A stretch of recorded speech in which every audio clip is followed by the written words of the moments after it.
Good morning, ladies and gentlemen.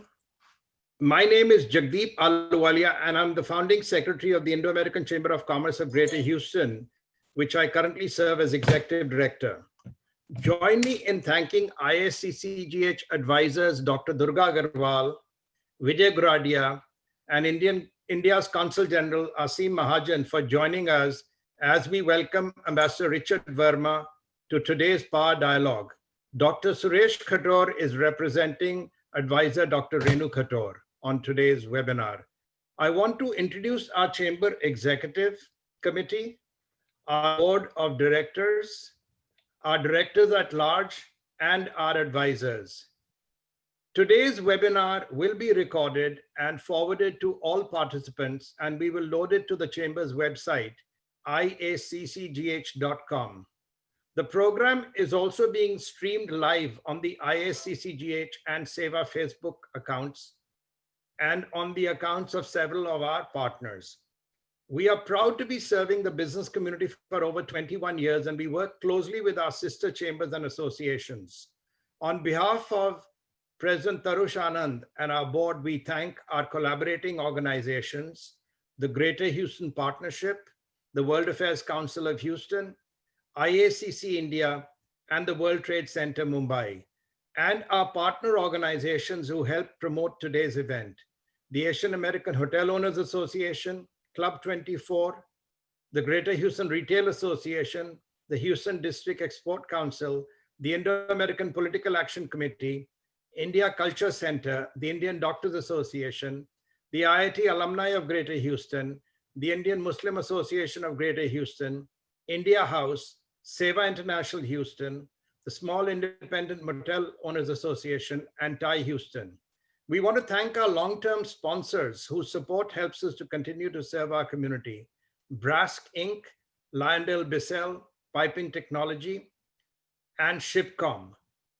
We want to recognize Shell for supporting our Women Mean Business series and the Shell Distinguished Lecture Series. Our next Women Mean Business event is on August 31, and we encourage you all to join us for that.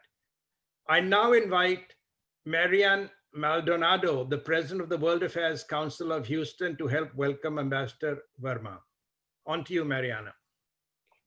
Thank you, Jagdeep. And Ambassador, Consul General, it's a pleasure to be here with you this morning.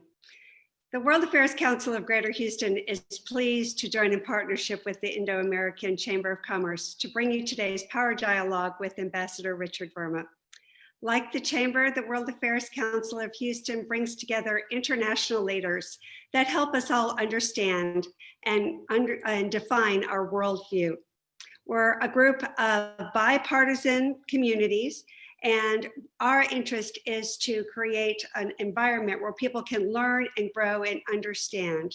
And we offer hundreds of opportunities for learning and connection. So if you're interested, just look us up on the web. Today, we are so fortunate to hear from a leading expert on Asian trade and diplomacy. Thank you, Jagdeep and Tarush, for all the Chamber does here in Houston. And Ambassador, on behalf of the entire World Affairs Council of Greater Houston community, we look forward to your remarks. Thank you, Marianne. I now invite the chairman of the IACCGH board, IACCGH President Tarush Anand, to formally welcome you all on behalf of the chamber. Tarush. Thank you, Jagdeep. Good morning, everyone. Hope you all are well and staying safe. The chamber has been around for 21 years now. We've tried to facilitate trade between India and the US and functioned as the voice of the Indo-American business community here in Houston. We've been doing this for 21 years and look forward to doing this for many more years to come. This year obviously has posed some unique challenges, not just for the business community, but for the chamber as well. We've had to change the way and completely rethink the way in which we do our events. Handshake networking doesn't work nowadays. And so we've had to switch to Zoom webinars and other formats of keeping our membership engaged and, more importantly, connected.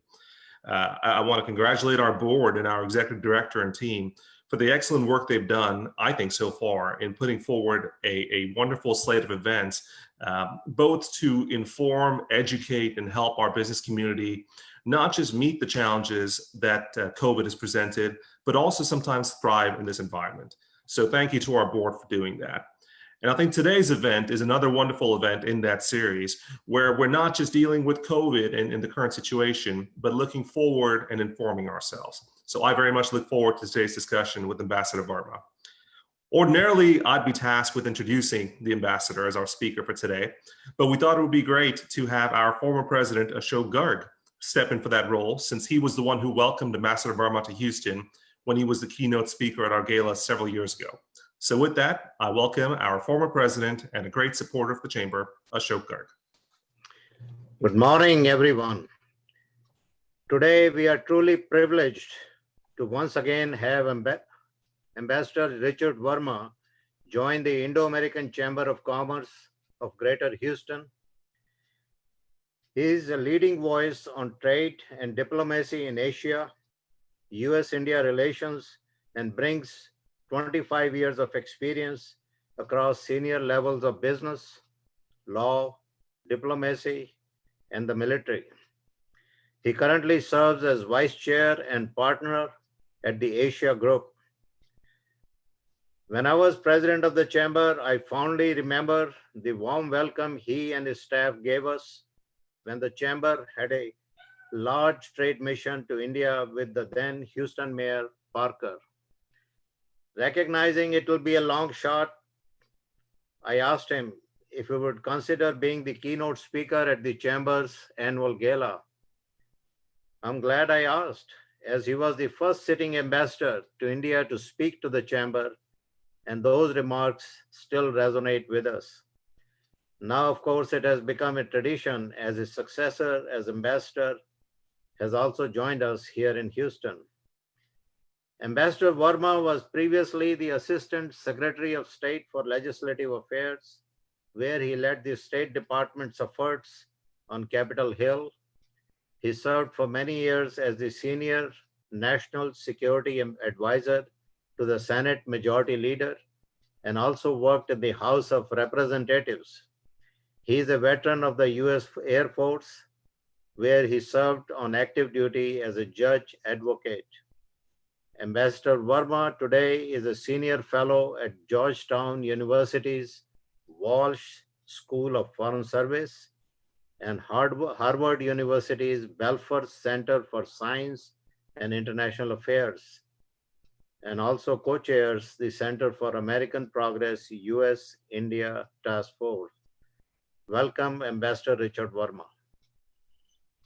Thank you, Ashok. Thank you so much. And it's really great to be with everybody. I'm sorry we can't be there in person, but I really look forward to seeing you all sometime soon. And I hope, I've been watching the weather forecasts. I hope you all stay safe. I hope the rains, if they come, that it's not a big weather event. So we're thinking of all of you there. And again, thank you so much for inviting me. I will say Houston has become kind of a second home for me. As you noted, Ashok, I first spoke at the gala in 2015. And I will tell you, I have never seen so many Indian Americans gathered in a gala like that before.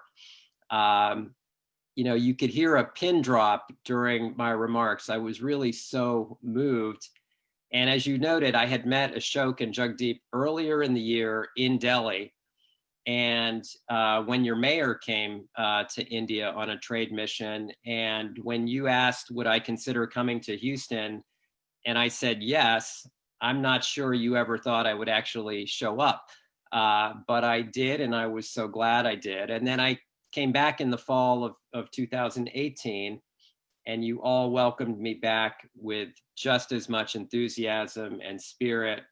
And again, I've never seen an Indian American community so organized, so committed, so determined. I will tell you, when the Indian government was talking about various trips to the United States for Prime Minister Modi over the last 5 years, there was only 1 or 2 cities that he was entertaining outside of Washington and New York.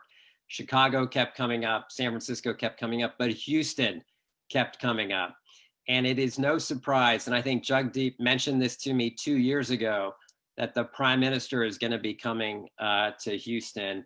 And it is because of the incredible work that you do there, the service that you provide, the incredible trade and investment that you've developed. So you guys deserve all the acclaim and accolades. So Jagdeep, Ashok, Tarush, thank you. Marianne, thank you to the World Affairs Council. Thank you to all the sponsors. It's really amazing, and I look forward to this conversation and to your questions. You know, maybe I'll just go back a little bit and tell you a little bit about what it was like serving as ambassador. And I will tell you, it was the honor of a lifetime. But I also say I would not have gotten there without all of you and the support of the community. And I really, truly mean that. I viewed this as a joint effort on behalf of all of us, all of those people that worked so hard so the second generation would have a chance like I did. So I owe you all for that. I think you might also know, and maybe it surprises you, there's actually no job description for serving as ambassador. You show up in Delhi armed with a letter from the President of the United States. The rest of it you put together on your own, day by day. We had an amazing team, and we were so lucky to be in this point of history with an amazing set of events. Let me explain to you what I mean. The week that I was nominated to be ambassador in September of 2014 is when Prime Minister Modi made his first trip to the United States, where he spoke to over 20,000 members of the diaspora community at Madison Square Garden, and then went to DC for his first meeting with President Obama and Vice President Biden. There was a welcome lunch at the State Department, a dinner at the White House, and an impromptu visit to the Martin Luther King Monument between President Obama and Prime Minister Modi, something that President Obama did with no other leader, and it has not happened since, such an impromptu visit. Now, it gave the Secret Service a total heart attack, but they really handled it. Now, coming out of that meeting, there was a pledge to cooperate to fix the problems we had on civil nuclear cooperation, to support India's ambitious renewable energy goals, to work together on counterterrorism, on science and space, and so much more. We really were working, as we say, from the depths of the oceans to the heights of space. And we had not seen that kind of broad cooperation in our history.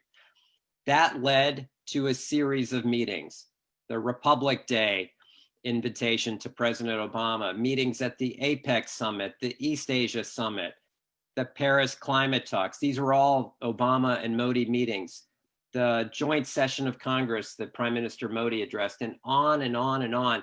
We had not had a string of high-level visits like that in the history of the relationship, and it generated so much momentum, hundreds and hundreds of new initiatives. Trust me, we were barely just hanging on there in the embassy, trying to keep up with everything that the two leaders had committed to doing. And in the meantime, recall what I said about no job description.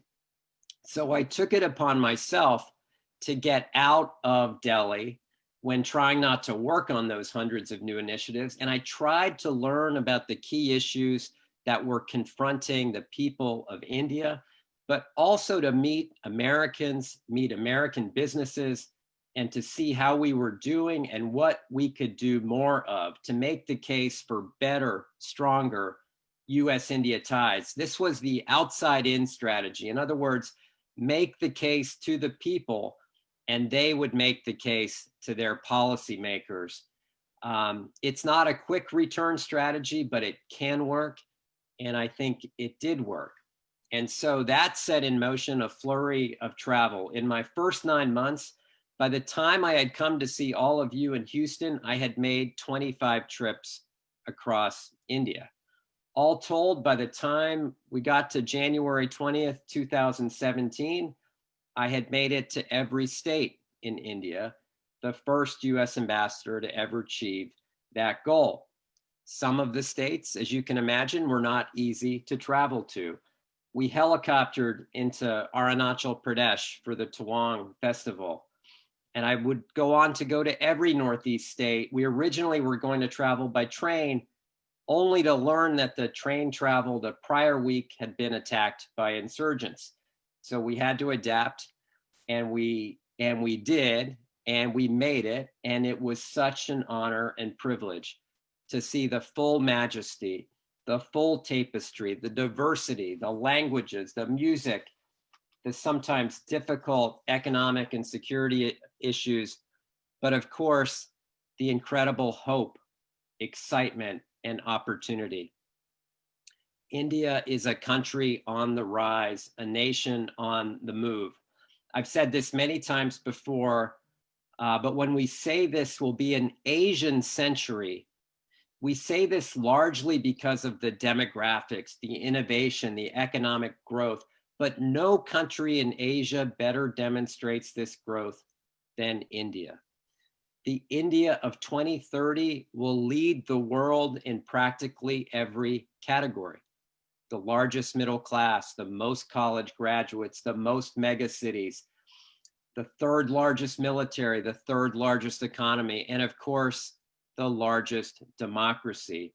So not only will this be an Asian century, it is shaping up very much to be an Indian century. Now, the fact that I got to take this journey and get this glimpse into US-India history was a long shot at best. My dad emigrated to the US in 1963, as he says, with a bus ticket and $14 in his pocket, and with a dream for a brighter future for his family, who he left behind in Punjab as he tried to build a foundation here. He literally started from nothing and built his way up brick by brick. Master's degree, then doctorate degree.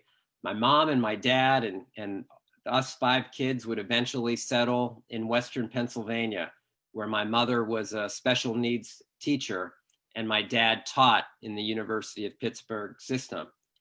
It was a difficult time, but it was also a wondrous time as well. Making new friends, keeping the best of our Indian culture and adopting the best of American culture. Now, my parents worked so hard and they were so proud of their roots, but they put everything into their kids' future. And the fact that I got to go back to the country of my parents' roots was the longest of long shots, I will tell you, but it was also quintessentially an American story.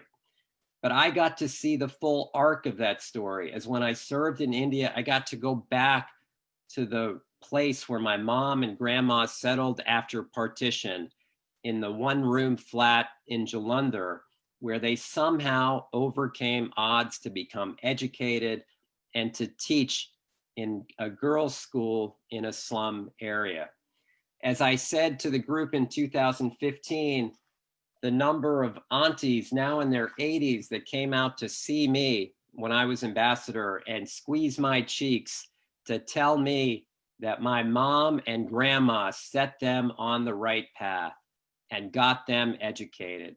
And they would not be there today but for my mother and grandmother and my father. Those were emotional times, but such a privilege to complete that journey. Now, many of you know that US-India ties have not always been so strong and so vibrant. We started out actually remarkably strong with President Eisenhower and President Kennedy. Eisenhower was the first US president to visit India in 1959. And remarkably, he talked to a group of children at the US Embassy, young Indians and young Americans, and he asked them what he thought the world might look like when they were his age. And President Eisenhower actually does the calculation. He says, what will that be, 60 years later? That will be 2019. And he asked the kids, he said, what do you think the world will be like in 2019? And he spoke of the promise of young Indian children and young American children working together. And he talks about how the people-to-people ties will set us free and in the right direction. And President Kennedy, even before becoming president, gave a stirring speech on the Senate floor where he proclaimed that, quote, "The hinge of fate in Asia rests with India." The hinge of fate in Asia rests with India. He uttered those words in 1959. Recall the communist wave was sweeping across Asia, and Kennedy knew that this new democracy in India was essential for preserving an open and fair way of life. But then we went into a downturn and stasis in the relationship for nearly 30 years. Little progress, little ambition, little to show. And we missed a lot. When I look at the two-way trade numbers, for example, in 1985, between the US and India, about $5 billion. Between the US and China, about $7 billion in 1985, virtually the same. But today, trade with China is around $770 billion. Two-way trade with India is around $160 billion. So we missed a lot, and we have a lot of ground to make up. Now, we've made up a lot of progress from President Clinton's visit in India in the year 2000 forward, where new paths of cooperation were open. We developed a full strategic partnership, a burgeoning trade relationship, and at various points over the last 20 years, incredible promise in all the sectors that I described earlier. But remember, we really have a 20-year relationship and not a 73 or 74-year relationship. So where are we today? Look, I'm really pleased of the progress that has occurred under Republican and Democratic administrations. And I wouldn't even suggest that US-India ties are bipartisan. They are, in fact, post-partisan or nonpartisan. It's not something people debate about whether we should have strong US-India ties. The debate is how quickly we can build something really durable, really exciting for this century and not the last. And I'm also really pleased that Texas, and Houston in particular, has been a large part of moving the relationship forward. The trade and investment, the joint research, of course, the energy sector, but so much more beyond that. In education and high tech, defense and infrastructure, Texas perhaps in many ways represents perfectly the great diversity of US-India ties and people-to-people ties and commercial linkages. Everything may be bigger in Texas, and the same is true for the impact that you have had on this relationship. It's been large and oversized, and we have to thank you for that. Now, I want to go back to three things that I encourage you to do in my 2015 remarks, if you don't mind. The first was to keep building those ties: commercial, educational, travel, tourism, research, whatever it takes. You all can move far quicker than governments. You can solve problems more quickly, and your relationships are durable and they last generations. You are the glue that holds us together. Second, I spoke about the importance of service and giving back here in Texas, but also in India. And I know how much this community has done. You have all been model citizens in this regard. And you all know that a little bit of time and a little bit of resources can go such a long way in changing the trajectory of someone's or some family's life experience. And the third thing I asked was for you to look out for your fellow diaspora members, the others from the Indian subcontinent. We talk a lot about how we are the quote unquote model minority and in the wealthiest and most educated, et cetera. But let's also be honest, that's a caricature, that's a stereotype, and it doesn't apply to everyone. These can actually be very tough times for many members of our community. with anti-immigrant sentiment running to new and dangerous heights. The welcome mat that our family received in Pennsylvania in 1971 may not be so welcoming for others today. Moreover, with the pandemic, it's knocked out so many businesses and hotels and small retail shops and restaurants. We've got to reach out and make sure we're in touch with those members of the community who may need an extra hand, who may be living on the margins. It's so important. So those were the three things I left you with in 2015. And let me just add a fourth thing for 2015, and then I'll wrap up and take your questions. And that fourth point I want to make to you is to remember that US-India ties are ultimately built and sustained on a set of shared values, on shared principles, and on ideas. And for me, there are two major groupings of ideas. The first is related to our shared colonial experience and the fight for social and economic and racial justice. We see this in the writings of Thoreau and Emerson and Gandhi and King. And in fact, in Gandhi's Letters to America in 1942, he writes that you've given me a great teacher in Thoreau who furnished me through his essay on civil disobedience with the affirmation of what I was doing in South Africa and India. He would go on to tell President Roosevelt, I have profited greatly by the writings of Thoreau and Emerson. And the underlying idea is a call to action, peaceful resistance against unjust government action, regardless of a person's station in life. Justice and inclusion, these are uniquely American and Indian sentiments that continue to bind us together. Now, the second grouping of ideas relates to democracy itself. And specifically, I think of India's constitutional drafter, B.K. Ambedkar, and John Dewey of Columbia University. You know, the Indian constitutional scholars, Ambedkar he believed that legal and constitutional reform had to continue to represent the marginalized classes and that societies must continue to evolve. The human condition is one that requires constant reform and learning. And much of a nation's history and practice must not necessarily be carried forward.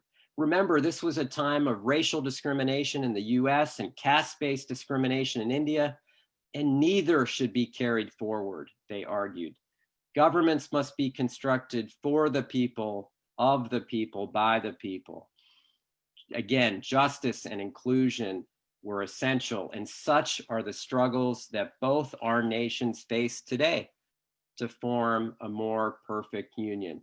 Shared democratic values, shared struggles to secure that democratic future, and shared sacrifice are very much part of the bilateral fabric that holds us together.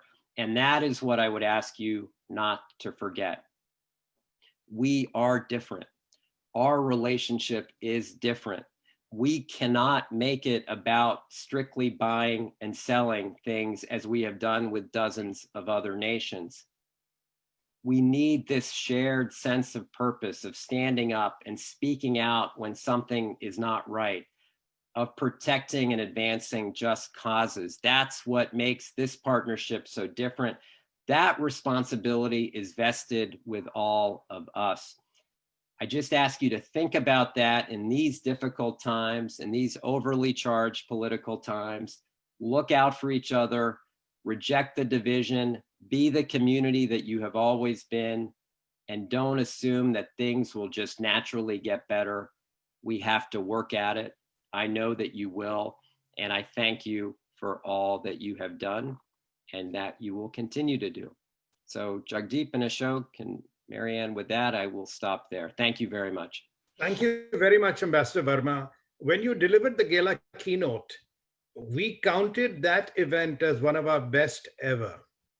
And today, I can assure you that your talk to our community today will rank as one of our best webinars this year. I now invite you to join a conversation with our past president, Sanjay Ramabhadran, who is the current chair of the Texas Lyceum. Sanjay was on the delegation with us when we had visited you and invited you to Houston. And he is one of the brightest young men in our community. On to you, Sanjay, who will now lead you into a conversation for the next 20 minutes. Great. Thank you, Jagdeep. Thank you for those inspiring remarks, Ambassador Verma. Good to have you back in Houston virtually. And the next time you're here in person, we'll make sure there's an Astros game that you can go to as well. Great. I believe that was one of the convincing factors when Ashok asked you to join us in Houston. And you've talked to us this morning about the US-India relationship, how we got here, how you got here. We are glad that the long shot of becoming ambassador became reality for you. Let's talk about what the future may hold and also what this journey has meant personally to you. Before we get started, to our audience, please be sure to type in your questions in the Q&A box at the bottom of your screen. We'll do our best to get to as many of them as we possibly can. When it comes to diplomacy, the history of the relationship is really, really important. And a lot of this happens behind the scenes. You took us on a fascinating journey from Eisenhower to JFK to today. What do you believe will be the biggest drivers of the relationship as we move forward? Are there specific areas where we have not made as much progress as we would have liked to? Yeah, it's a great question. You know, when I think about, again, I kind of use this 20-year measurement. When I think about defense cooperation and defense sales, for example, in the year 2000, there was nothing. There were no defense sales. There was no defense exercises. And now that area is surging forward. And I give a lot of credit to Pacific Command, especially, and their work with their Indian counterparts. You know, one of the great privileges I had was to go to every defense exercise that US and Indian forces were doing together. And I know there's a lot of us that are depressed about the state of our world and where we're headed and the security problems we all face. But boy, when you see these troops operating together, you realize they can really do a lot of good in the world, whether it's humanitarian and disaster response, whether it's counterterrorism cooperation. So there's so much promise there, such professional militaries. And of course, our defense industries are so well suited. So I'm actually very confident about the defense space. We have some competition with the Russians, with the Europeans. I fully believe that our products and our servicing and our maintenance is much better than any Russian product, but I'll leave that for another webinar at some other time. But I do believe the area we could do better is in the economic area. I mentioned the difference between US-China trade and US-India trade. You know, China being 6 times the amount of US-India trade. And so there's a lot of progress that can be made there. And look, there are reasons that we haven't been able to move as quickly as we'd like. Some are regulatory restrictions in India. Sometimes our companies don't understand the disruptive effect that they can have on small stores or small shops in India. And so we just have to have a little bit better understanding, but we also need some structural things. Bilateral investment treaty between our two countries. How do we resolve disputes without getting stuck in a court system for 10 years? How do we guarantee some regulatory certainty and fairness? So there are some things we can do on the economic side, and I think that will really help. But I will tell you where I hope the relationship is going, because I did see a glimpse of this. Look, when Sunita Williams, the astronaut, and the NASA administrator both come to India in the same 6 months and meet with their Indian counterparts and talk about launching satellites together, when our leading experts in renewable energy and in clean energy come to India and talk about supporting India's massive, renewable energy needs, when our health professionals talk to each other about pandemic response and global health security, when our development experts talk about working in Afghanistan, that's where I think the relationship can actually go. And both President Obama and Prime Minister Modi used to say it, it's too limiting to think about what we can do with each other. We really need to think about what we can do to shape the events and outcomes happening in the global community. And that's where I think the real promise of the relationship lies. We won't get there on our own. We've got to really work at it. And the next administration, whether it's a continuation of this one or a new administration, has really got to make this a priority. Otherwise, we'll be another 20 years down the road and we'll have incremental progress. We need some big change, and I think there's appetite for that. Fantastic. The future is indeed bright, and this is a nice segue probably to the next question. A big part of the foreign policy shift under President Obama was the pivot to Asia. Yeah. How has this turned out? And our friend in Mumbai, Rupa Naik, the senior director of the World Trade Center there, who has also hosted multiple trade missions right here from Houston, has a question on trade. How do we get to that 500 billion mark? And is a trade agreement with India in the offing? Yeah, great question. So, I'm kind of lucky because our firm, the Asia Group, was built on this notion that this will be an Asian century. My colleague, Kirk Campbell, who's the chairman of our firm, was the architect of the pivot to Asia and as Assistant Secretary of State for East Asia. So it's something we know a lot about.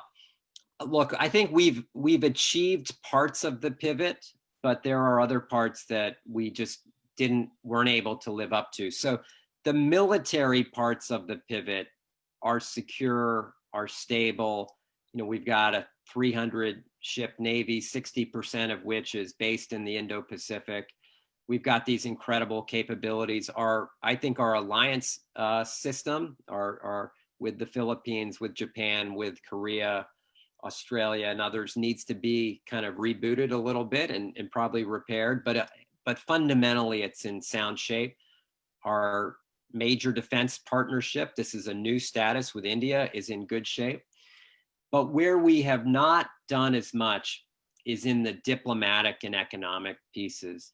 And at a time when China, for example, has dramatically increased the size of its foreign service, when China has dramatically increased its investments from East Africa to Australia, we have actually cut back on our diplomatic and our development and our investment tools just as a country. And so we've taken a step back at a time when we say our chief competitor over the next few decades is actually stepping up. And so that pivot to Asia is not about containing China, but it is about competing. It is about creating a system of rules and norms that we have come to benefit from, that open societies like India have come to benefit from. So it's got to be about strengthening that system. That means India playing a lead in international institutions. That means us really standing up to the table and competing. That means renewing what we do at home. So there's a lot we can do. And I think we have extracted ourselves largely out of some of the intractable conflicts in the Middle East, in Iraq and Afghanistan. Those threats, from terrorism still remain, but I think we have a good, again, a capability in working with our partners. So this has got to be a focus of a new administration. I'm sorry we withdrew from the Trans-Pacific Partnership Agreement. I'm sorry we withdrew from the Paris Climate Agreement. I'm sorry we withdrew from the Iran nuclear agreement. I think all those things would help us. And yes, to answer the second question directly, a trade agreement with India, I think would be terrific. Now, there's two ways to do this. You can start small and have what we call a BIT, a bilateral investment treaty, where we basically just do the rules of the road. Or you can go big and talk about, tariff-free treatment, sectors that are really going to benefit. And I would love to see that. Frankly, I'd love to see a world in which the United States and India were both in TPP. Maybe that's a better goal to shoot for. Now there are really high environmental standards and labor standards, and so it gets tough. But I'm not sure we just have to think about bilateral. I think we can talk about multilateral. And in all of these comments, I just want to reiterate, I'm speaking for myself personally, and not on behalf of anyone or any campaign or any candidate. So these are my crazy ideas. We certainly appreciate your ideas, Ambassador Verma, as a leading voice on foreign policy and diplomacy. As you say, you can either go bit by bit or you can go big. And I think everybody would look for a transformational change when it comes to the relationship. Going closer to the subcontinent, with geopolitical events at the India-China border and anticipated shifts in global supply chains post-pandemic, the role that China plays in influencing, I'm using the term fairly loosely, the US-India relationship has seen a lot of attention. Past president of the Indo-American Chamber, Pankaj Dume, who is the current CEO of Elliott Systems and was also instrumental in leading BMC Software's expansion into India, has a question. What role would China play, particularly on economic and military ties with India? And I also see in the chat box that there are folks that have business operations in India, China, and the US, and would love some advice on what they should do to ensure they don't get in the crosshairs. Yeah, it's a really fast-moving, difficult set of circumstances. Maybe I'll just, again, we've talked a little bit about history here. I think history is important. When I think about, again, maybe 1950 through 1990, the country that really impacted US-India relations the most was the then Soviet Union. And it kind of drove these divisions, and it kind of set us apart for a very long time.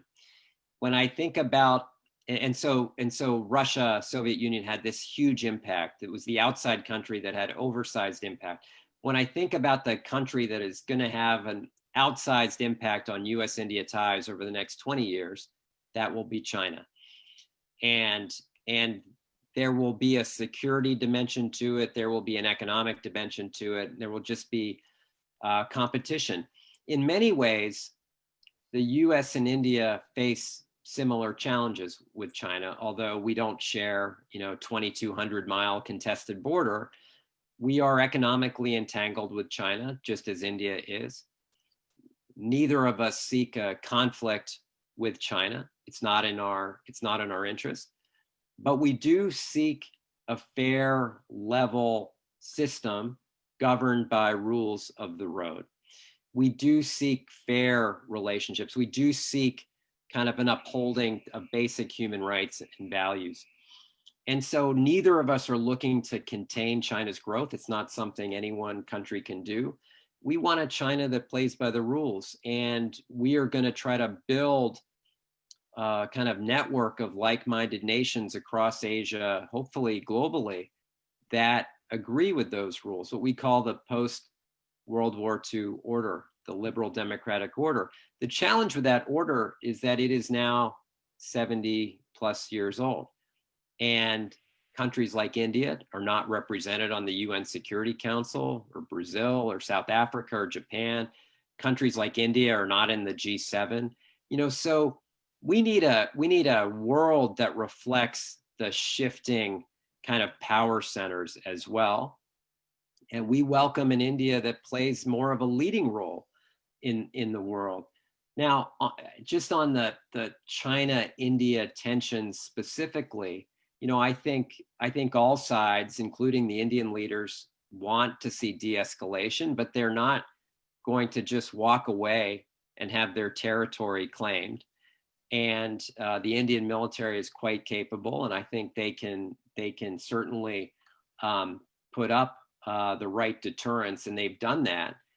And in the meantime, I think we need to continue to make sure we have that partnership with India's military to make sure that they send a strong signal to others in the region that India's territory needs to be respected, and the Indian people deserve and a right to remain safe. So look, those are things that'll bind us together.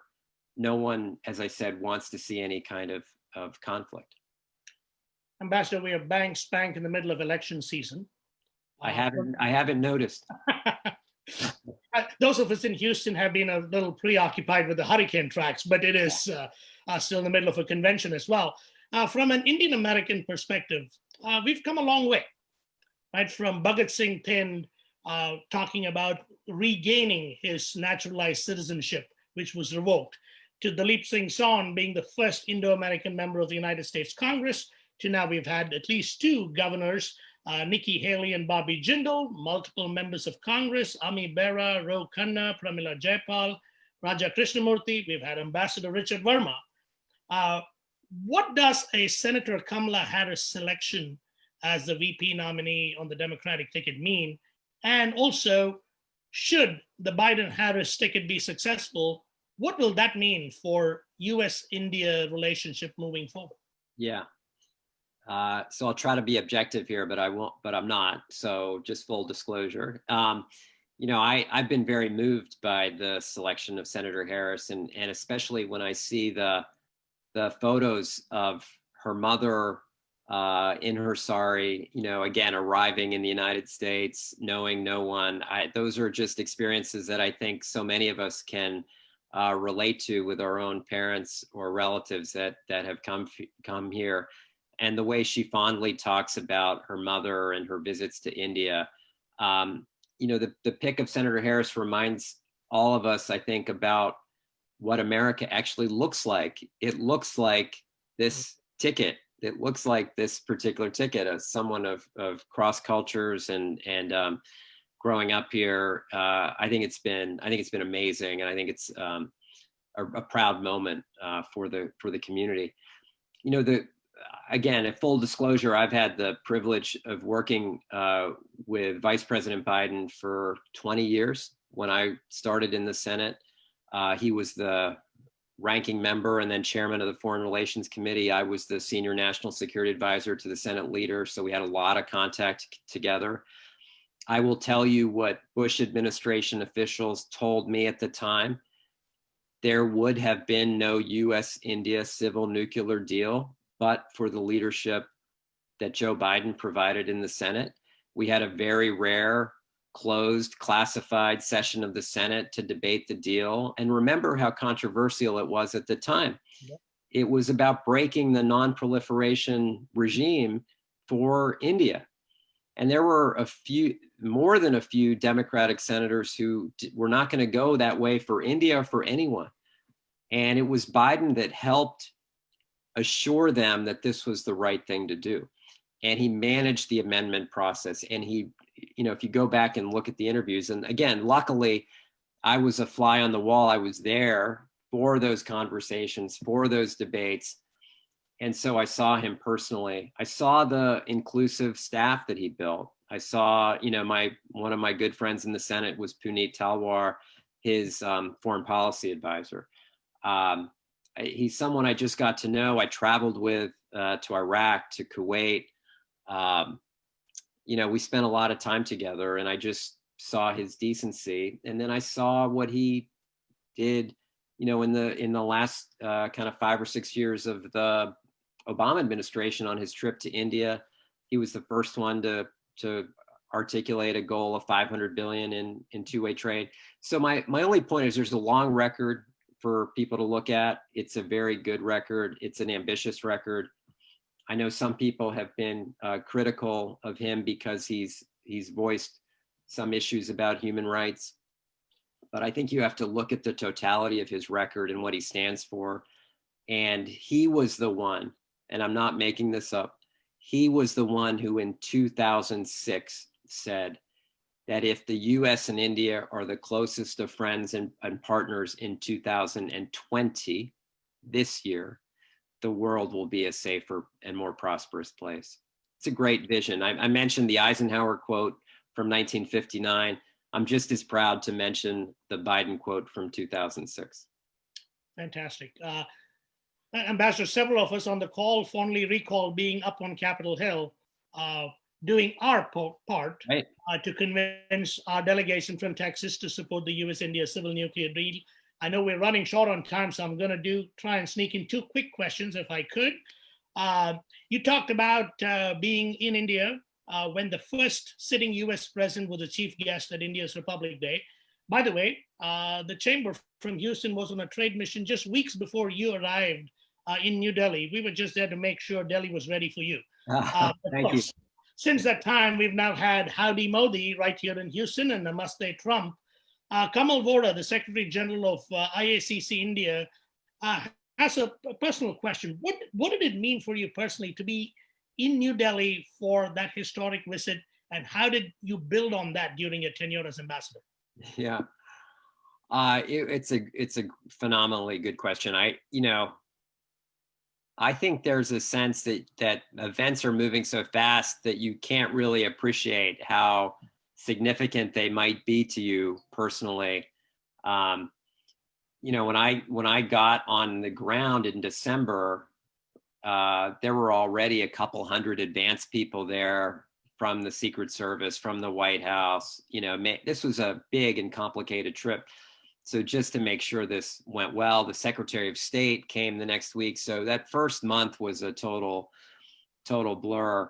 But it was really gratifying. The very first event I went to, which I think was on my very first night in India, again, it would have been that last week of December in 2014.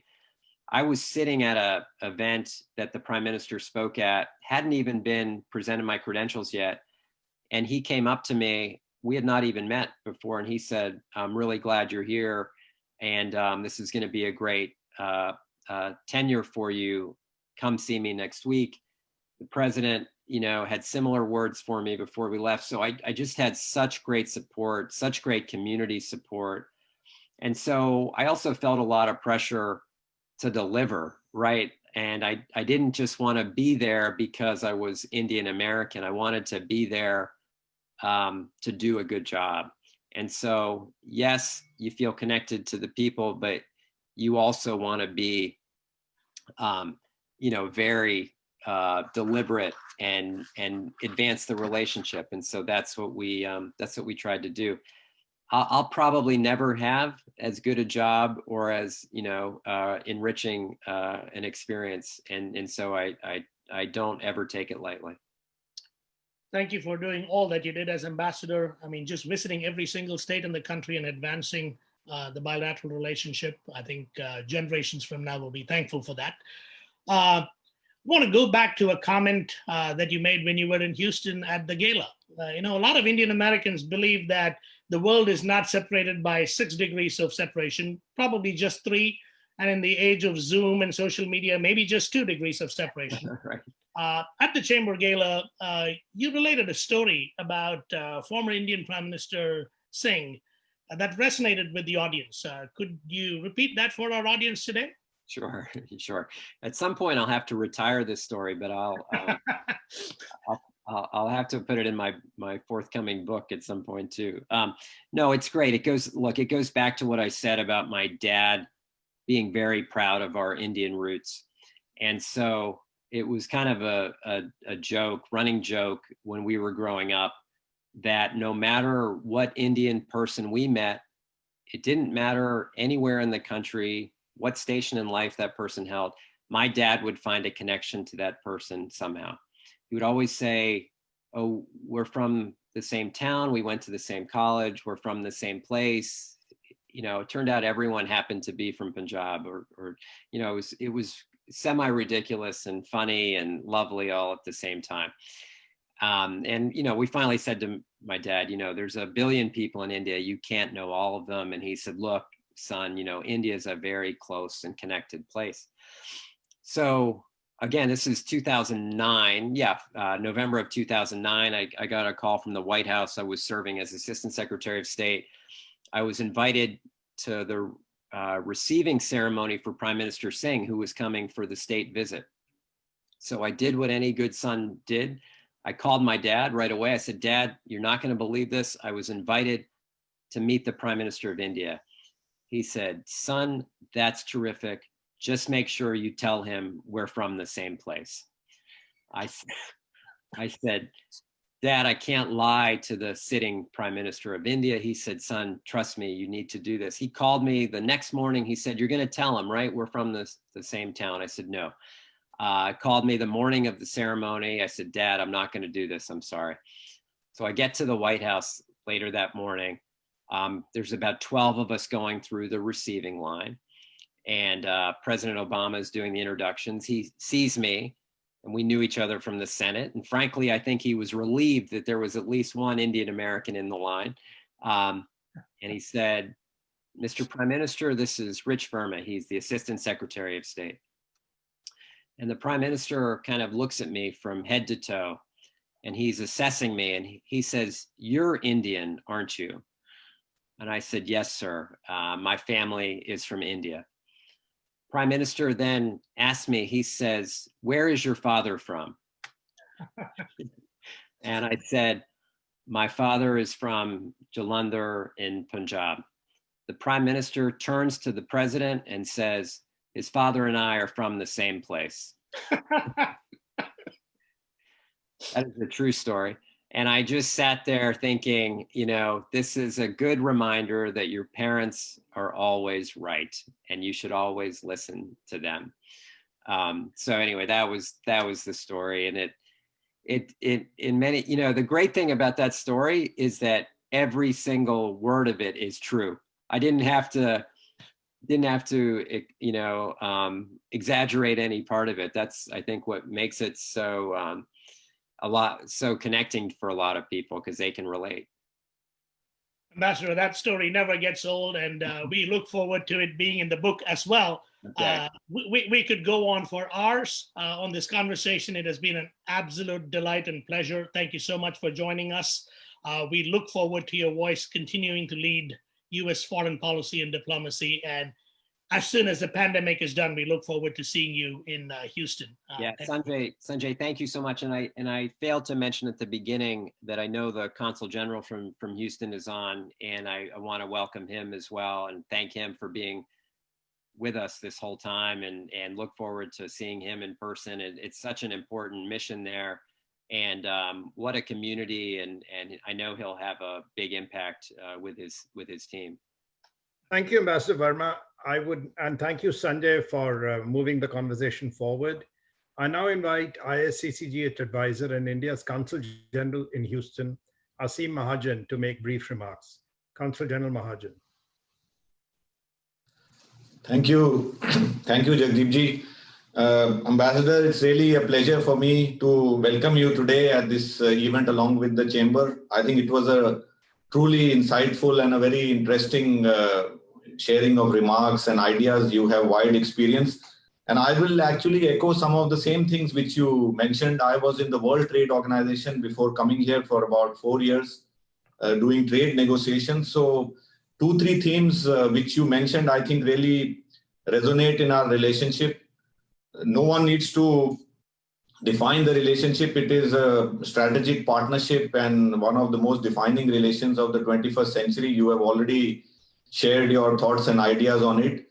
And also what you mentioned about strengthening the rules-based system, that is what we were trying to do in the WTO for the last, what I was doing for the last 4 years. And the second thing which you mentioned, whether it is incremental or it is big, I think I really feel, I mean, having come here in January this year from Geneva, I can sense we have a very large Indo-American community in this part of United States, a lot of warmth, and a lot of people who want to really take this relationship to a new height. Our American friends, Susan is here from the Greater Houston Partnership, and many other people across this region of United States, the states, the cities, the towns, the community. Everyone wants to do something for the relationship. And I believe the challenge, of course, will be what you already mentioned, that how to go from incremental to big. We, on our part, along with the Chamber and many other stakeholders, are trying to put many ideas together, especially on the trade and investment front. Global supply chains is one area which we are trying to see, both the policy side of it, of course, is dealt in Washington, but the mechanics of it, the complementarities in the global supply chains, areas like healthcare and medical research, We have recently had a big event, and there is a large presence here of hospitals and the Texas medical system here, energy capital, Houston being the energy capital, information communication technology, advanced manufacturing, agriculture. So there are many of these areas which obviously we will look forward for your ideas, how we can strengthen the connect between companies in both countries, how we can bridge this gap. As you know, India is a federal country, states, there is a lot of divergence, but we are making efforts. And I'm really happy to also mention that the chamber here is doing great activity, and they are also working on many of these initiatives. At the same time, as a diplomat, as what we do all over the world, we are also working on many other areas, including strengthening our political relationship, people-to-people contact, our cultural ties, the large number of Indian students studying here.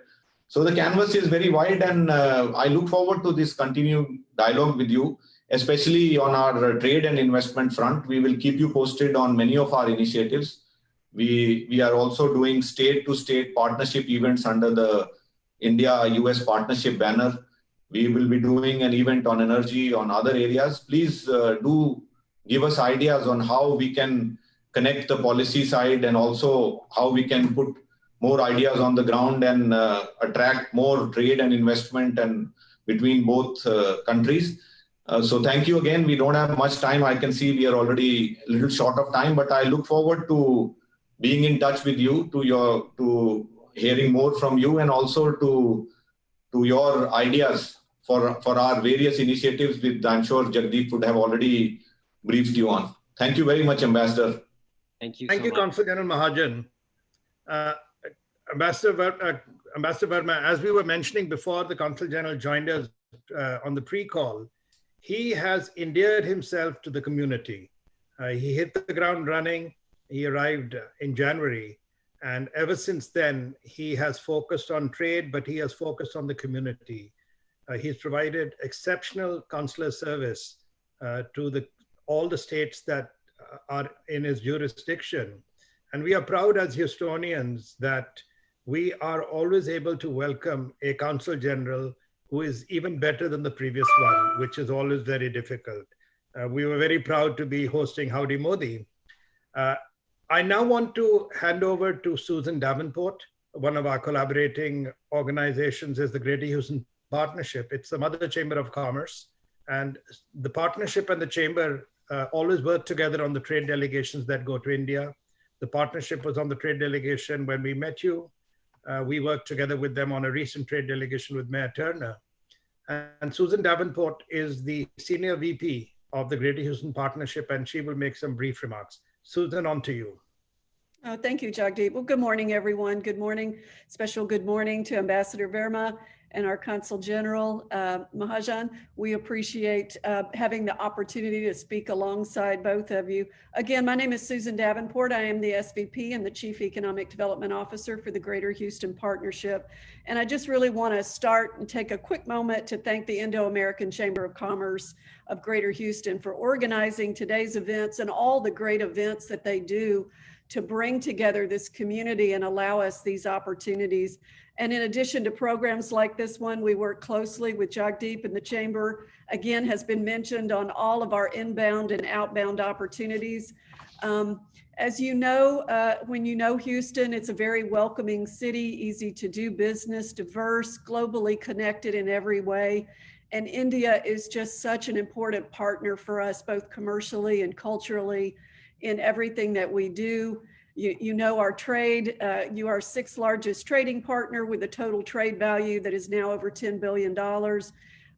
Houston is America's most diverse city, where 1 in 4 Houstonians were born outside of the United States. And just a great example of that, again, is our thriving Indo-American community in Houston. Again, has been mentioned by Sanjay and others, we've been proud to lead 2 important delegation missions, one in 2015 and one in 2018, right after I first began my tenure here at the Greater Houston Partnership. And it was such an amazing opportunity to visit India, to meet with all of the different groups that we did. Such a special opportunity, and really bringing our community with India closer together in so many different ways. Again, Ambassador Verma, thank you again for being part of this program. Such a unique and privileged opportunity to have you with us. And again, Consul General Mahajan, we just thank you for all that you are doing to help us as we grow Greater Houston into the community, the city, the region that we want to be, and India being such a great part of that. Quickly, I'll just say for those who don't know, again, the partnership discussions like today, we want to support all along the way and set the stage for the story of how our respective regions will continue to perform. So we look forward to continuing all of this work with you. We have been in existence in 1840, and we look forward to a long relationship throughout this region. And again, thank you to everyone for being part of this, and most importantly, for allowing us to take part in this with you. Thanks, Jagdeep. I'll turn it back to you. Thank you, Susan, for your collaboration. I would now like to invite Ambassador Verma to make his closing remarks. And after the closing remarks, I will propose a quick vote of thanks. Ambassador Verma. Yeah, thank you again to everybody, to all my friends in Houston and to the Indo-American Chamber, the Consul General, all the partners. I really do hope the next few days goes well for everybody from the storm perspective. I hope everyone continues to stay safe from the pandemic perspective. We have a lot of work to do in this US-India relationship. You guys are at the forefront of all of it. And I'm proud of everything you've done. And I'm really proud to be friends with all of you and look forward to our next engagement. Thank you so much. Thank you very much, Ambassador Verma. We thank Ambassador Verma for making the time to join us, and his colleagues Malvika and Shireen for all their help in putting together this webinar. IACCGH President Tarush and our board thank IACCGH advisors Dr. Durga Agarwal and Vijay Guradia, and India's Consul General Asim Mahajan, and past Presidents Ashok Garg and Sanjay Rambhadran for helping us with today's event. Before I want to thank anybody else, I want to thank Bhavna Kalyan with the Chamber, who makes these webinars happen. Thank you, Bhavna, for all your great work. We thank our collaborating organizations, the Greater Houston Partnership, the World Affairs Council of Houston, IACC India, and the World Trade Center in Mumbai. Our partner organizations who help promote the event, Asian American Hotel Owners Association, Club 24, the Greater Houston Retail Association, the District Export Council, the Indo-American Political Action Committee, ICC, the Indian Cultural Center, Indian Doctors Association, the IT Alumni Association of Greater Houston, IMAG, the Indian Muslims Association of Greater Houston, India House, Seva International, the Small Independent Motel Association, and TIE Houston. This slide is our community partners who support us in all our initiatives. We thank our media partners whose logos and names are on the next slide. We invite you to join us at our upcoming events. Our Women Mean Business webinar is on August 31st. Thanks to Shell for their support of the Women's Mean Business series. And we have a Power Dialogue on September the 2nd with Congressman Kevin Brady. Sorry, I'm trying to rush through to respect everybody's time.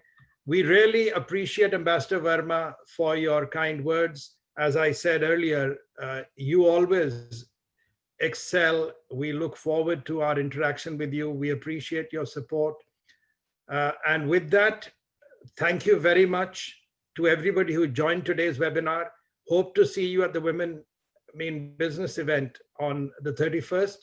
And this brings to conclusion today's event. Stay safe from Corona and from the hurricane, and enjoy the rest of your day. Thank you very much.